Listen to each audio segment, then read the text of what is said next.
Pemirsa, terima kasih masih bersama kami. Berita selanjutnya, Mahabaragan. Pemerintah Kota Banjarmasin melalui Dinas Perhubungan Banjarmasin telah memberlakukan secara resmi tarif parkir per 1 April 2024. Kenaikan tarif parkir ini disambut beragam oleh warga. Lantaran kendaraan roda 2 sebelumnya tarif parkirnya hanya Rp2.000 menjadi Rp3.000. Sedangkan roda 4 naik menjadi Rp5.000. Pemerintah Kota Banjarmasin melalui Dinas Perhubungan Banjarmasin telah memberlakukan secara resmi tarif parkir per 1 April 2024. Kenaikan tarif parkir ini disambut dengan beragam oleh warga. Lantaran kendaraan roda 2 sebelumnya tarif parkirnya hanya Rp2.000 menjadi Rp3.000, sedangkan roda 4 naik menjadi Rp5.000.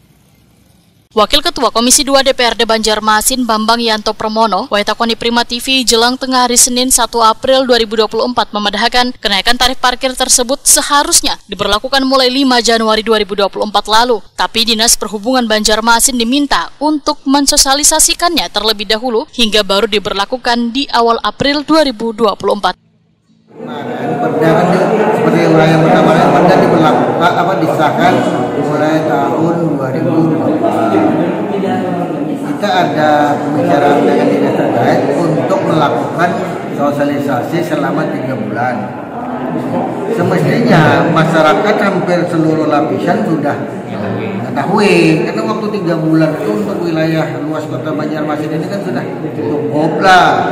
Apabila masyarakat tersebut belum mengetahui, ya ini bisa ditindaklanjuti lagi lah oleh pihak dinas terkait untuk mensosialisasikan kembali, walaupun dalam tetap dijalankan mulai tanggal 1 April. Apakah perlu Pak di kantong-kantong parkir itu Pak diberikan pelang bahwa ada perda ini sudah naik? Ya, nanti ini kan dapat dengan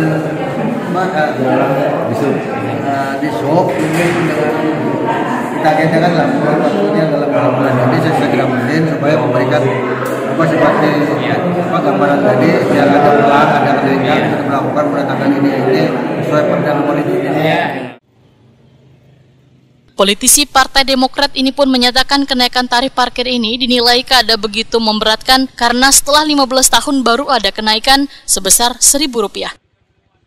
Bambang Yanto Pramono berharap dinas terkait terus melakukan sosialisasi agar kenaikan tarif parkir ini bisa berjalan sesuai aturan. Mulai hari ini, insya Allah untuk semua perda parkir dan retribusi sudah berlaku di seluruh kegiatan-kegiatan yang terkait lah istilahnya, baik itu parkir, retribusi dan yang lain-lain. Karena bagaimanapun hampir rata-rata ada juga retribusi yang tidak dipungut lagi ada. Dari segi pajak parkir itu mengalami penurunan dari segi pungutannya sekitar 10% dari 30%. Terus untuk spot-spot parkir yang di pinggir jalan itu ada kenaikan dari segi motor maupun mobil. Naiknya 1.000 ya, memang tidak memberatkan lah karena sudah hampir 15 tahun lah kalau nggak salah. 15 tahun atau 12 tahun tidak pernah ada kenaikan.